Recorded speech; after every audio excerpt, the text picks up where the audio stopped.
Brad, your thoughts on the game?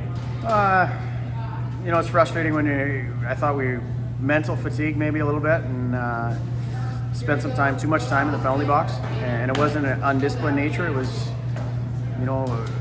you get tired, you get a stick out there, and we can call it what it is, but you can't be short. We have too many men on the ice penalty, little things like that, and they add up and they take away from the flow. 5-on-5, I thought we were pretty good. Ultimately, we had plenty of opportunities throughout that course of that game, and just didn't put them in the back of the net. What did you think of the start? You were out shooting Des Moines, 6-7-0 in the first 10 minutes of the game and nothing to show for it, but it seemed like you had a lot of energy off the get-go. Yeah, for sure. I liked our start. Again, I think their goaltender played great tonight. At the same time, I think we need to bear down a little bit on those opportunities. Can't make it easy on them. I thought early in that game, the first 5 or 6 minutes, while we got pucks at the net, I didn't think we had a great net front, and I felt like we got rolling offensively on the cycle, and when you do that, it kind of looks to me like it's feel-good hockey, and usually feel-good hockey doesn't always translate. And after that, after a couple of offensive zone sequences, I felt like we started to get a little bit pretty in the neutral zone, which fed back into our zone, and that's not what we are.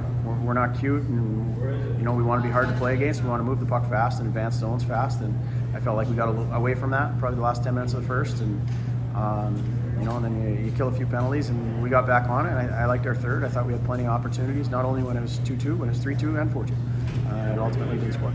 You talked about mental fatigue. Do you think that a couple of turnovers behind your net there late in the third and both end up in the back of your net? Do you think a little bit of the mental fatigue led to that?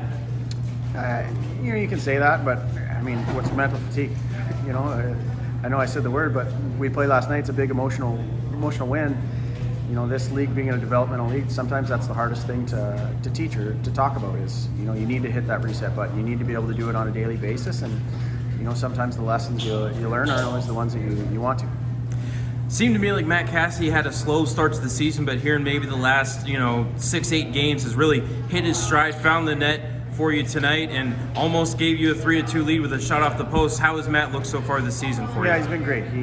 He's not just an offensive player. He drives the play in all areas. He's hard to play against. He's a tremendous skater. He's hard on pucks. He plays in all situations. He's a leader in the room. There's a lot of intangibles that maybe don't show up on the score sheet all the time, but he's around the puck all the time. He's around chances, and it was just that's bound to happen for him. Penalty kill has also looked a lot better in probably the last 6 games or so. Anything different, or maybe just better execution for you? We made some switches, right around that time, probably, I think before we played the... Right after Lincoln. Yeah, and it was just a little bit more pressure on our part, forcing guys to make plays and being aggressive in some facets and maybe a little bit passive in others. A little bit X and O's, but at the end of the day, you need to be able to recover pucks and get them down 200 feet. All right, thanks, Brad.